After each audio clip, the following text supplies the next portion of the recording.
Hello दोस्तों, welcome to sleepy classes. दोस्तों, आज हम न्यूज़पेपर थ्रू प्रीमिक्स के बारे में पढ़ेंगे। यहाँ पे हम बहुत सारे टॉपिक जो प्रीलिम इंपॉर्टेंट है प्रीलिम पर्सपेक्टिव से, वो सारे डिस्कस करते हैं विद एमसीक्यूज़। ठीक है जी। तो यहाँ पे एमसीक्यू भी डिस्कस करते हैं जो भी इंपॉर्टेंट यूपीएससी पूछ सकती है। और ख़ास बात क्या है कि यहाँ पे करंट अफेयर प्लस बेसिक, ठीक है जी, बेसिक कंसेप्ट दोनों का कॉम्बिनेशन रहता है, जैसा यूपीएससी के हम आमतौर पे क्वेश्चन में देखते हैं। तो उससे पहले एक ज़रूरी सोचना भी है दोस्तों, बहुत सारे हमारे कोर्सेज चल रहे हैं, जैसे करंट अफेयर टेस्ट सीरीज़ है, अगर किसी ने ज्वाइन करना है वो ज्वाइन कर सकता है। तीनों का कॉम्बिनेशन, जिसको लगता है GS current affairs test series तीनों ज्वाइन करना है, वो भी हमारा अवेलेबल है। इसके अलावा अगर जीएस का किसी ने क्रैश कोर्स करना है तो यहाँ पे बहुत सी वीडियो वगैरह लेक्चर हम प्रोवाइड कर रहे हैं। और किसी को लगता है कि बाकी प्रेपरेशन हो गई है, सिर्फ करंट अफेयर करना है, तो वो भी अवेलेबल है, तो आप इसको ज्वाइन कर सकते हैं दोस्तों। ठीक है, एडमिशन चल रही है। चलिए आगे देखते हैं कि अगर द हिंदू न्यूज़पेपर हम देखें तो यहाँ पे पहला है state way option on IAS cadre rule changes. Union government ने इज़ प्लानिंग, तो यहाँ पे प्लानिंग वर्ड है कि भाई प्लानिंग कर रही है कि जैसे मान लीजिए आईएएस आईपीएस डेपुटेशन के ऊपर सेंट्रल डेपुटेशन में वहाँ पे उनकी ट्रांसफ़र करनी होती है, तो सेंटर स्टेट को साथ बात करती है, पहले उसका अप्रूवल लेती है। लेकिन अभी रिसेंटली ये हुआ था कि अगर स्टेट ने मना भी कर दिया, अपोज भी कर दिया, तब भी सेंट्रल गवर्नमेंट फिर अपने हिसाब से कर देती है। तो इसका भी स्टेट का जो राइट है उसको ख़त्म करने की बात हो रही है। खैर यहाँ पे अभी ये पूरी न्यूज़ मैच्योर नहीं हुई, तो हम इसको आप छोड़ भी सकते हो। थोड़ी सी हेडलाइन और ये एक पैराग्राफ आपने पढ़ लिया, बस ठीक है इतना। यहाँ पे आपका आईएएस जो रूल्स 1954 ये इसके बारे में आपने पढ़ना है, बस इसके अलावा यहाँ पे कुछ नहीं, इसको बाकी सारा छोड़ देना है। अब बात करते हैं second, Covid death. Supreme court ने, अगर आपको याद है तो पहले हमने पढ़ा था, सुप्रीम कोर्ट ने ये बोला कि जो डेथ सर्टिफिकेट है, ठीक है दोस्तों, डेथ सर्टिफिकेट है उसके ऊपर जो कॉज है कि अगर मान लीजिए किसी की कोविड की वजह से डेथ हुई है तो वो वहाँ पे लिखना चाहिए। ठीक है, आप लिखोगे।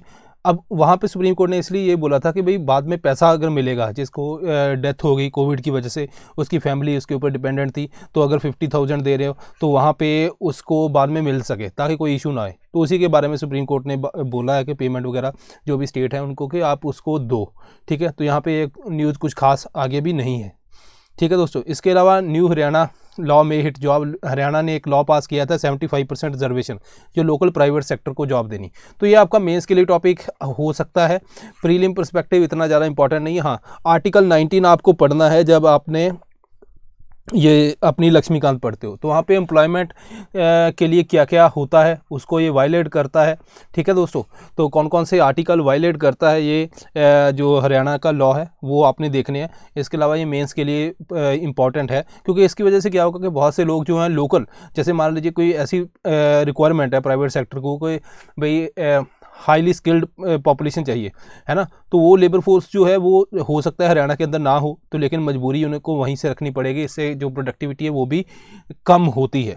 ठीक है, ये बात है। यहाँ पे बात करते हैं दोस्तों पहले क्वेश्चन की, which among the following is or are correct in context to narcotic drug and psychotropic substance act.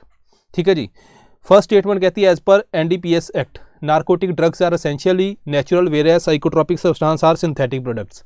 Second है it classify drug users and quantity based on the total weight of the drug rather than the weight of pure drug content. Third है it empower the state to permit and regulate possession interstate movement of opium and poppy straw.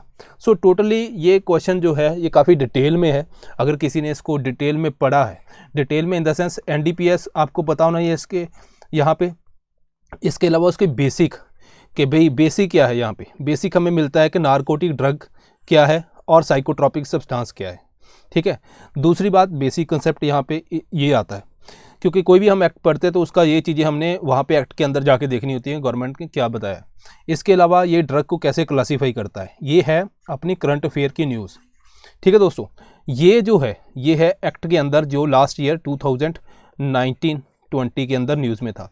तो मतलब ये combination है basic का, current affair 2021-2, ठीक है दोस्तों, और 1920 का, तो तीनों का कॉम्बिनेशन है। तो डिटेल में क्वेश्चन है, अगर किसी ने पढ़ा है इतना इसको डिटेल में तभी वो आंसर कर पाएगा, अदरवाइज आप इसको छोड़ भी सकते हो।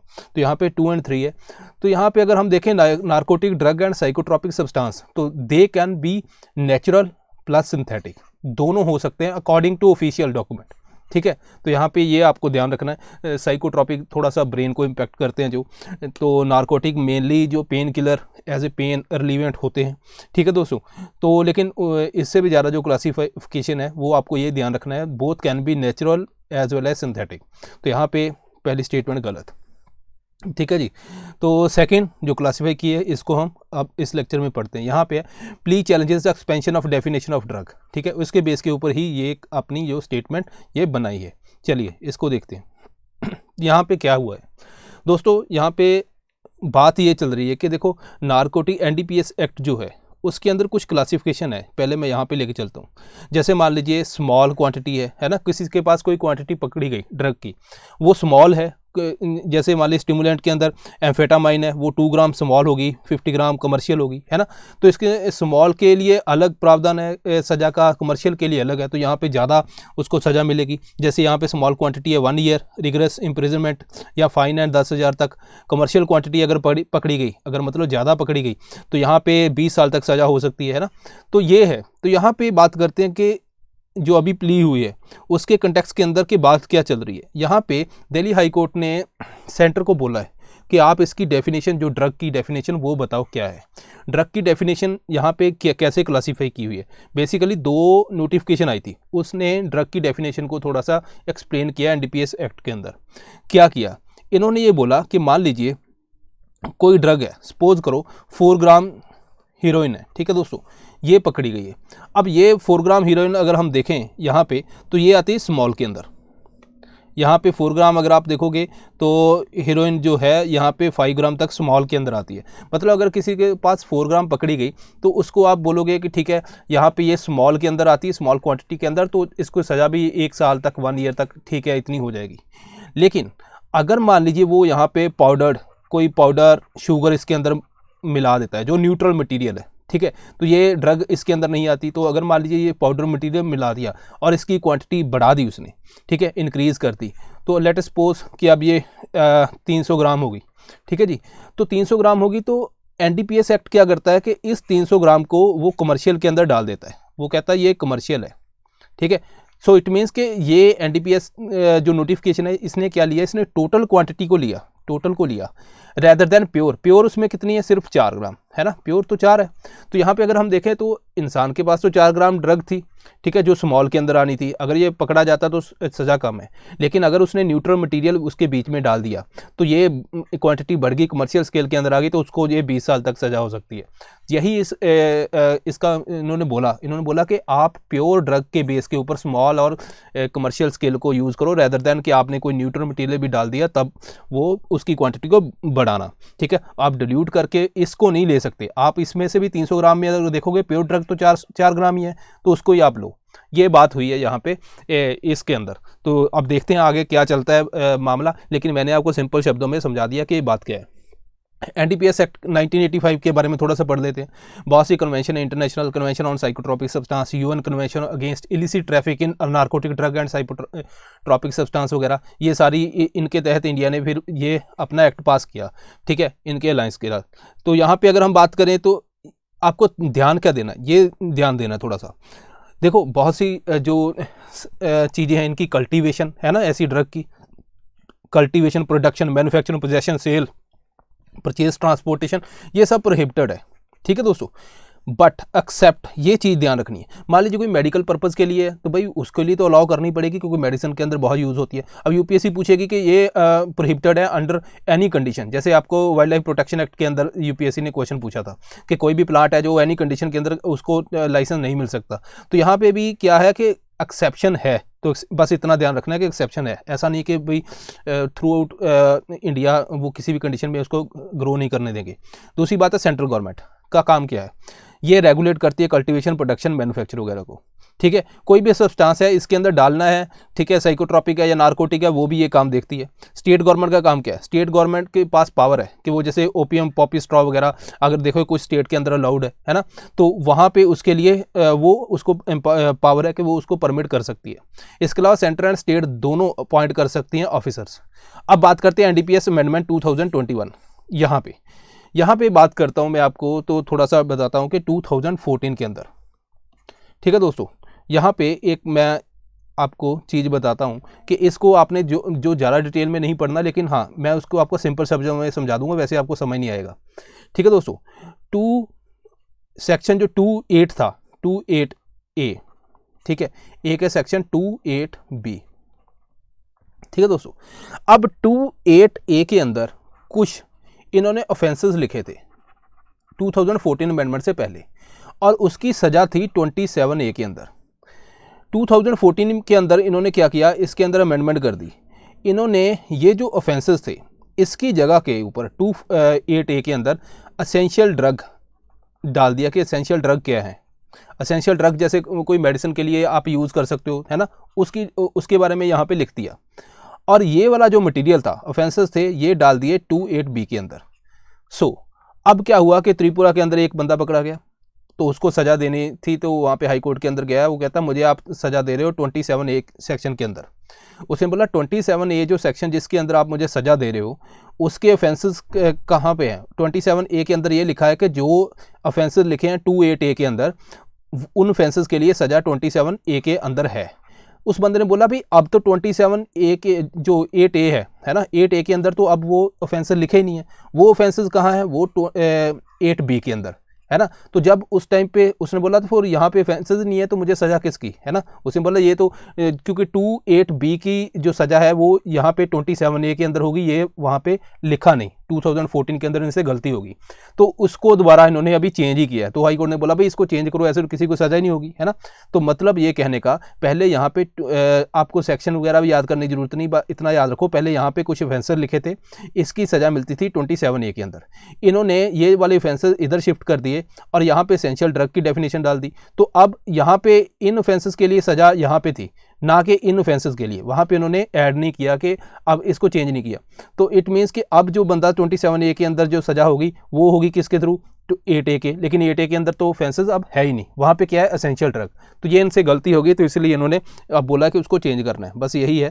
तो इसके अलावा इसके रेट्रोस्पेक्टिव इन्होंने बोला कि हम उसको चेंज करेंगे, रेट्रोस्पेक्टिव होगा 2014 से ये लागू होगा। तो 2014 से रेट्रोस्पेक्टिव, तो वो हमारा कॉन्स्टिट्यूशन, वहाँ फंडामेंटल राइट अगेन वायलेट होते हैं। भाई किसी को भी आपने क्राइम जो कोई करता है ना, जिस टाइम के ऊपर, तो वहाँ पे क्रिमिनल लॉ के अंदर वहाँ पे सज़ा उसी टाइम पे होती है। ऐसा थोड़ी कि 2014 के अंदर तो ये था नहीं, है ना, वहाँ पे गलती होगी। तो अब उस टाइम पे किसी ने गलती की है तो उसको आप अभी उठा के जेल में डाल दो। तो चलो आगे देखते हैं इसके अंदर होता क्या है, लेकिन मामला ये है इसके अंदर। ठीक है जी।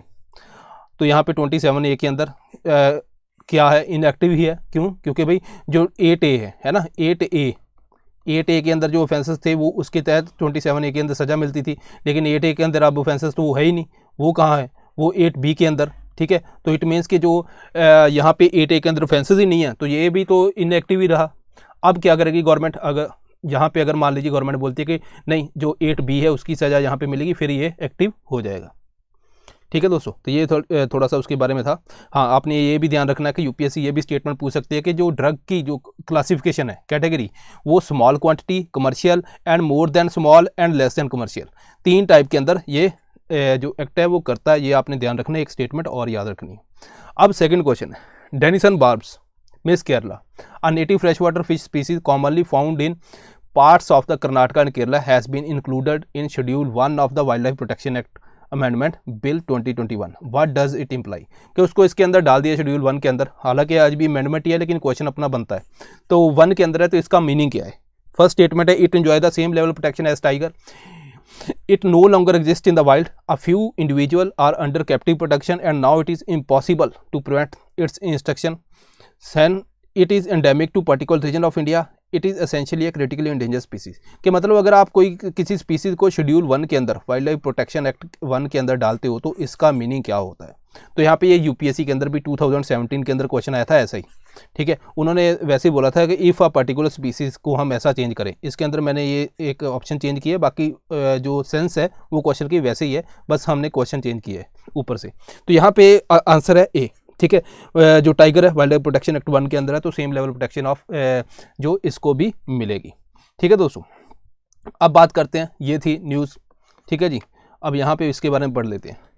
हुआ क्या है कि देखो बहुत सारे जो, अगर आप देखो ऑर्नामेंटल फिश है, ठीक है जी, डेनिसन बार्ब मिस केरला। ठीक है जी, अब क्या ये जैसे बहुत सारे अगर आप देखो ऑर्नामेंटल फिश ब्रीडर वगैरह हैं, एक्सपोर्टर हैं, तो उसके लिए यूज़ करते हैं, तो इसका एक्सपोर्ट भी काफ़ी होता है और सब कुछ इसका लोगों को इनकम भी आती है ना, यही चीज़ है। अब मान लीजिए गवर्नमेंट इस स्पीसीज़ को उठा के वाइल्ड लाइफ प्रोटेक्शन एक्ट 1 के अंदर डाल देती है, तो इट मीन्स मैक्सिमम यहाँ पे प्रोटेक्शन इसको मिल गई, ठीक है। सो अगर मैं सीधा सीधा बात करूँ को बैन ही हो गया कि इसका जो कमर्शियल एक्सपोर्ट वगैरह है ना, या फिर बहुत ज़्यादा ग्रो करनी हार्वेस्टिंग, तो वो उसके ऊपर बहुत सी रिस्ट्रिक्शन है, ऑलमोस्ट ज़ीरो कर दी।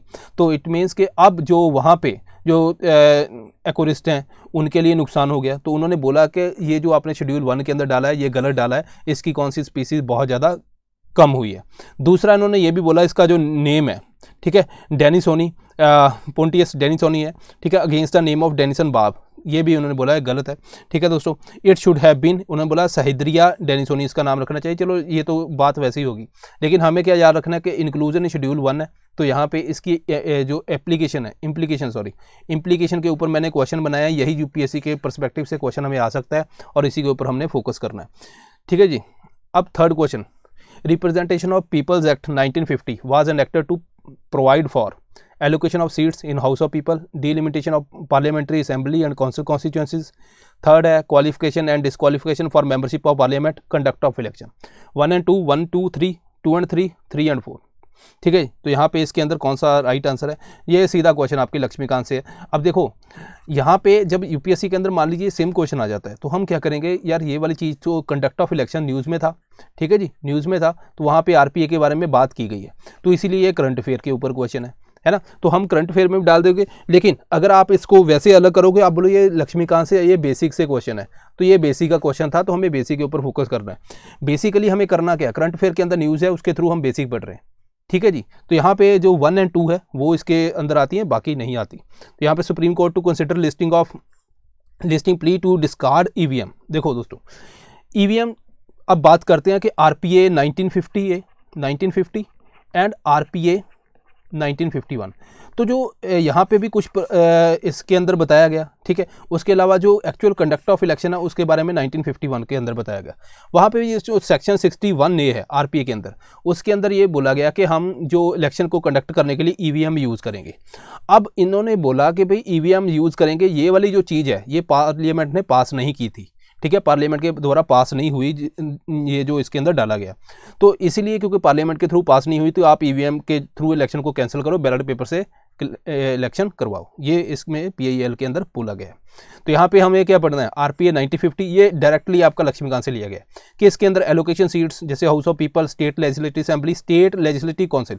तो यहाँ पे आपको क्या ध्यान देना है, यहाँ पे यूपीएससी पूछेगी कि जैसे मान लीजिए एलोकेशन ऑफ सीट्स हैं सिर्फ हाउस ऑफ पीपल के लिए, नॉट स्टेट लेजिस्लेटिव असेंबली, ठीक है। यूपीएससी ने इसको स्टेटमेंट को टर्न कर दिया कि जो स्टेट लेजिस्लेटिव असेंबली है वहाँ पे जो एलोकेशन ऑफ सीट्स हैं वो रिस्पेक्टिव लॉ, जो रिस्पेक्टिव स्टेट के अंदर एक्ट हैं वो उसको अलाउ करते हैं। तो वहाँ पे आप फंस जाओगे, हमने तो ऐसा कभी पढ़ा ही नहीं। इसलिए छोटी छोटी चीज़ें आपने ध्यान देनी है। डिलिमिटेशन, तो ये 2 स्टेटमेंट हमारी वहीं पे थी, और बाकी चीज़ें ये आपको सीधी पढ़ दी हैं। इसके अलावा 1951 के अंदर एक्चुअल कंडक्ट ऑफ इलेक्शन, अगर आप जनरल भाषा में समझो तो जैसे मान लीजिए registration of political party, conduct of election, free supply of material, dispute अगर कोई होता है इलेक्शन के अंदर, तो अगर आप देखोगे इलेक्शन की फंक्शनिंग जो है, जो फंक्शन करता है जब, है ना, फंक्शनिंग है, वो 1951 के अंदर मोटा मोटा अगर हम आप समझो तो वो प्रोवाइड की गई। करप्ट प्रैक्टिसेस हैं, उसके लिए क्या क्या ऑफेंसेस हैं, है ना, ये सारी चीज़ें वहाँ पे बात की गई, ठीक है दोस्तों। किस मैनर के अंदर नॉमिनेशन ऑफ कैंडिडेट, ये वो सारा। तो यहाँ पे representation of election petition to high court, है ना, तो ये क्या है, ये फंक्शन है ना, इलेक्शन हो रहे हैं तो तभी ये चीज़ें हो रही हैं। तो ये मोटा मोटा 1951 के अंदर ये प्रोवाइड की गई। पहले आपने ये ध्यान रखना है कि बेसिक जो चीज़ें हैं, है ना, वो प्रोवाइड कहाँ पे की गई है, 1950 के अंदर। जैसे मान लीजिए एलोकेशन ऑफ सीट्स, है ना, तो उसके बाद जो कंडक्ट है वो 51 के अंदर। अब आपने ये माइंड में रख लिया तो आप फिर रिलेट करोगे इलेक्शन कमीशन की power in connection to inquiries. Inquiry कब होगी, जब इलेक्शन होगी, ठीक है। तो फिर हम इसको याद करना भी बहुत ईजी रह जाएगा। दूसरा मेथड है दोस्तों, आपने 1950 एंड 51 है ना, तो आप 50 का याद कर लो। 50 का A to Z आपको एक एक लाइन याद होनी चाहिए, 51 को छोड़ दो, बाकी 51 के अंदर आ जाएगा। हाँ, ऐसा अगर कोई स्टेटमेंट आए कि ना 51 के अंदर है ना 50 के अंदर है, फिर वहाँ पे आप फंसोगे, तो वो आपने थोड़ा सा ध्यान देना है। फोर्थ क्वेश्चन देखिए, consider the following statement. E Shram portal aims to register unorganised workers such as construction labourer, migrant workforce etcetera. Second, in India, unorganized worker has not been defined under any law or act. 1 only, 2 only, both 1 and 2, none of the above. तो यहाँ पे ये statement, अब ये देखो ई श्रम जो था करंट अफेयर के अंदर न्यूज़ में है, ठीक है। अनऑर्गेनाइज की जो वर्कर की डेफिनेशन है ये बेसिक है, तो बेसिक प्लस करंट अफेयर का यही क्वेश्चन है। तो हमारे क्या हो रहे हैं, करंट अफेयर भी प्रिपेयर हो रहे हैं आज के, साथ में बेसिक भी। तो यूपीएससी भी दोनों को मिक्स करके क्वेश्चन बनाती है, तो हम भी वैसे ही कर रहे हैं और इसी तरह करना है दोस्तों। तो first statement is right, second is wrong. Special camps to register worker on E Shram portal, ठीक है जी, अभी रिसेंटली यूनियन लेबर मिनिस्ट्री ने बोला है। तो यहाँ पे ई श्रम पोर्टल के बारे में पहले देख लेते हैं। Ministry of labour and employment ने लॉन्च किया था। इसके अंदर क्या है कि बहुत सारे जो अनऑर्गेनाइज वर्कर हैं उनको रजिस्टर करेंगे, ठीक है। उसके बाद उनको क्या ई श्रम कार्ड मिलेगा 12 डिजिट का। इसके अंदर अब जैसे रजिस्टर कर दिया लोगों ने, तो एलिजिबल जो भी हैं उनको 2 लाख मिलेगा ऑन डेथ और permanent disability and 1 lakh on partial disability, और भी बहुत सारे बेनिफिट यहाँ पे प्रोवाइड करने की बात की गई है। तो अब बात करते हैं जो अनऑर्गेनाइज वर्कर्स हैं, has been defined under the unorganised worker social security act 2008 as home based worker, self employed worker और wage worker in unorganised sector and include worker in organized. So it means unorganized sector can be in unorganized workforce can be in unorganized sector as well as organized sector, लेकिन organized sector के अंदर वो किसी act के अंदर नहीं आना चाहिए, ठीक है। जैसे यहाँ पे कुछ एग्जांपल दी हुई है एक्ट की, तो ये गवर्नमेंट का ऑफिशियल डॉक्यूमेंट है, वहाँ से मैंने एक कटिंग आपको दिखाई है। तो इट मीन्स कि ये डिफाइंड है, अलग अलग डिफाइंड है। जैसे मान लीजिए अनऑर्गेनाइज लेबर फोर्स है, मिनिस्ट्री ऑफ लेबर कैसे इसको 4 कैटेगरी के अंदर डिफाइन करते हैं। जैसे ऑक्यूपेशन के बेस के ऊपर स्मॉल मार्जिनल फार्मर्स, फिशरमैन, है ना, ऑक्यूपेशन के बेस के ऊपर। नेचर ऑफ एम्प्लॉयमेंट के ऊपर जैसे एग्रीकल्चर लेबर है, माइग्रेंट वर्कर है। देन स्पेशली जो डिस्ट्रेस्ड कैटेगरी है, स्क्वेंजर्स हैं, टॉडी टैपर्स वगैरह हैं। सर्विस कैटेगरी के अंदर डोमेस्टिक वर्कर हैं, बार्बर। तो इन्होंने भी 4 कैटेगरी के अंदर मिनिस्ट्री ऑफ लेबर ने इसको क्लासीफाई किया है। तो यहाँ पे मतलब ये है कि हमारा यहाँ पे एक्ट के अंदर ये इसके बारे में बात की गई है, ठीक है दोस्तों। फिफ्थ क्वेश्चन देखिए, consider the following statement. Antibiotic resistance occur when our body become resistance to antibiotics. Second, antimicrobial resistance occur when bacteria, virus, fungi, parasite changes over the time and no longer respond to medicines. Third है, as antibiotics easily dissolved in water the impact of antimicrobial resistance in aquaculture sector is almost zero. 1 and 2, 2, 1 and 3 all of the above. तो यहाँ पे थोड़ा सा question टेढ़ा है। ये जो फर्स्ट स्टेटमेंट है, 2 स्टेटमेंट, इसके ऊपर इंडिविजुअली भी क्वेश्चन आ सकता है। अगर आपको याद है यूपीएससी ने एक पूछा भी था question, I think anti microbial resistance के बारे में क्वेश्चन था कि इंडिया के अंदर कौन कौन से रीजन्स हैं, एंटी माइक्रोबियल या एंटीबायोटिक, दोनों में से एक था। तो क्या क्या रीज़न है उसके ऊपर एक क्वेश्चन आ चुका है। तो यहाँ पर मैंने इस डेफिनेशन को टर्न किया है। फर्स्ट आप देखोगे एंटीबायोटिक। देखो दोस्तों, बहुत से बच्चे लोग एंटीबायोटिक लेते हैं, वो किस लिए लेते हैं, बैक्टीरियल इन्फेक्शन वगैरह की हो, ठीक है, उसके लिए एंटीबायोटिक लिया जाता है। तो यहाँ पे अगर हम एंटी माइक्रोबियल वर्ड देखें तो एंटी माइक्रोबियल वर्ड के अंदर सब कुछ आ जाता है, चाहे वो बैक्टीरिया हो, वायरस हो, फंजाई हो, पैरासाइट हो, ठीक है। सो अगर बैक्टीरिया की अकेले की बात करें तो एंटीबायोटिक यहाँ पे देते हैं, है ना। तो यहाँ पे एंटीबायोटिक रेजिस्टेंस की हम बात करते हैं, ठीक है। फंजाई के लिए एंटी फंगल, ठीक है दोस्तों। तो हालांकि अगर आप देखोगे न्यूज़पेपर या फिर बहुत सी बुक्स के अंदर, तो आपको कुछ एंटी माइक्रोबियल और एंटीबायोटिक को इंटरचेंज करते रहते हैं, लेकिन जो एग्जैक्ट चीज़ है वो ये है जो हम बता रहे हैं। तो यहाँ पे अगर आप देखोगे एंटीबायोटिक रेजिस्टेंस कब होता है, when our body become resistance to antibiotic. ये स्टेटमेंट गलत है। Not our body, when bacteria, हमारी बॉडी के अंदर जो बैक्टीरिया है वो रेजिस्टेंट होगा, ना कि हमारी बॉडी। तो बेसिक स्टेटमेंट थी, आप देखोगे जनरल स्टेटमेंट आप कहोगे पहली, तो वैसे ठीक है, ध्यान से पढ़ना है एक एक वर्ड को। यहाँ पे एक वर्ड ही ऐसा घुमाया हुआ है कि आप इस स्टेटमेंट को गलत कर दोगे। एंटी माइक्रोबियल रेजिस्टेंस कब होता है, जब बैक्टीरिया, वायरस, फंजाई, पैरासाइट, मतलब कुछ भी हो सकता है इनमें से, जो वो रेजिस्टेंस उसके अंदर आ जाए। तो यूपीएससी इस स्टेटमेंट के ऊपर एक और क्वेश्चन बना सकती है। वो कौन सा क्वेश्चन है, यूपीएससी पूछेगी एंटी माइक्रोबियल रेजिस्टेंस जो है वो पूछेगी सिर्फ बैक्टीरिया से होता है, या वो 4 ऑप्शन दे देगी, बैक्टीरिया, वायरस, फंजाई, पैरासाइट, इनमें से किससे होता है। जैसे अभी इस साल भी न्यूज़ में आया, यूपीएससी के एग्जाम में क्वेश्चन नहीं आया था एक जो कल्चर वाला है ना, वायरस कल्चर है, बैक्टीरिया कल्चर कर सकते हैं, फंजाई वगैरह, है ना। तो वो चीज़ें, वैसा क्वेश्चन आ सकता है, तो ये आपने ध्यान रखना है, ठीक है। So second statement is correct. As antibiotics easily dissolved in, तो ये भी स्टेटमेंट गलत है। तो यहाँ पे अपना आता है आंसर दोस्तों सेकंड ओनली। ये न्यूज़ थी एक्सप्लेन के अंदर, जो इंडियन एक्सप्रेस, ठीक है। तो 20 तारीख, global toll on bacterial resistance of drug, ये है रिपोर्ट, ये है रिपोर्ट, ठीक है। इंडियन एक्सप्रेस का हमारा आर्टिकल कवर हुआ। अब इसके साथ एक और आर्टिकल है, वो है डाउन टू अर्थ के अंदर, anti microbial resistance in aquaculture can hit export centre 1 state, ये है 19 जनवरी का। तो ऐसी चीज़ों को मिला के बनाना है। अब देखो 2 आर्टिकल से हमने क्वेश्चन बनाए हैं, ये वाली जो स्टेटमेंट है ये है डाउन टू अर्थ के अंदर, ठीक है जी, तो वहाँ से हमने उठाई है। चलिए जी, अब बात करते हैं इसके बारे में। बेसिकली यहाँ पे रिपोर्ट है एक, ठीक है, global search on anti microbial resistance report. ये क्या बोलती है कि बहुत सी जो डेथ हैं वो एंटी माइक्रोबियल रेजिस्टेंस की वजह से होती हैं। यहाँ पे डेटा है हमारे पास, इन्होंने बोला है 12.7 lakh death caused by directly AMR। Directly मतलब जो एंटी माइक्रोबियल रेजिस्टेंस ही सीधा सीधा रिस्पॉन्सिबल है, इनडायरेक्टली मतलब फैक्टर है लेकिन डायरेक्टली रिस्पॉन्सिबल नहीं है, उससे भी ज़्यादा नंबर है। HIV, एड्स एंड मलेरिया, इसके अंदर भी 8.6 लाख एंड 6.4 लाख डेथ जो है 2019 के अंदर हुई। तो ये अपना जो डेटा है ये प्री के अंदर नहीं पूछा जाएगा, आपको मेंस के लिए रखना है, ठीक है, अगर इसके ऊपर क्वेश्चन आता है। इसके अलावा जो इन्होंने स्टडी की थी उसके अंदर जो ड्रग रेजिस्टेंस 6 जो मेनली पैथोजन के अंदर ई कोलाई जो बहुत ही कॉमन है, ऑरियस है, निमोनिया के 2 हैं, एंड देन बाउमानी है, ठीक है दोस्तों, एरिगुइनोजा है, ठीक है। तो यहाँ पे आपको सिर्फ माइंड में, दिमाग में ये चीज़ें रखनी है, इसके अलावा कुछ नहीं। ये इसीलिए दिया गया है कि आपको ये रखना यार कि कुछ पैथोजेंस हैं जिनके नाम न्यूज़ में, UPSC हो सकता है सीधा पैथोजन के बारे में पूछ ले। इसके अलावा मेथिसिलिन रेजिस्टेंस S ऑरियस, ठीक है, ये आपने याद रखना है बस, कि कहीं क्वेश्चन आ जाए कि इससे रिलेटेड आपको पूछा गया कि 4 पैथोजन के नाम दे दिए गए कि इनसे किससे रेजिस्टेंस हो सकता है, तो वहाँ पे ये आपको ध्यान रखना है। इससे आप एलिमिनेशन मेथड भी लगा सकते हो और अपना आंसर निकाल सकते हो, ठीक है जी, लेकिन चांसेस बहुत कम है टू बी ऑनेस्ट उस टाइप का क्वेश्चन आने की। देन इसके अलावा जैसे कोविड के अंदर बहुत सारी जो एंटीवायरल ड्रग का यूज़ करना था, बहुत से लोगों ने एंटीबायोटिक, अगर गले की इन्फेक्शन नहीं भी है या कुछ है तो एंटीबायोटिक का यूज़ बहुत हुआ एक्सेस में, उस पर भी बहुत ज़्यादा मोर्टेलिटी आई है, रेजिस्टेंस आया है।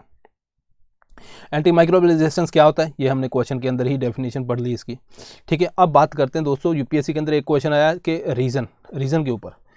दूसरा टाइप का क्वेश्चन आ सकता है मैकेनिज्म, कि बैक्टीरिया या कोई पैथोजन है वो कैसे अपने आप को चेंज करता है ना। मान लीजिए बैक्टीरिया है, एंटीबायोटिक जो हम दे रहे हैं ड्रग, हम क्या करते हैं बैक्टीरिया के अंदर, जैसे मान लीजिए कई ड्रग क्या करती हैं, टारगेट करती हैं कि इस टारगेट को अंदर जाएगी और ड्रग जो बैक्टीरिया के अंदर चली जाती है उसके बाद बैक्टीरिया को ख़त्म कर देती है ना। ऐसे अलग अलग टारगेट हैं, हम बैक्टीरिया का रूट देखते हैं, उसके हिसाब से हम ड्रग बनाते हैं।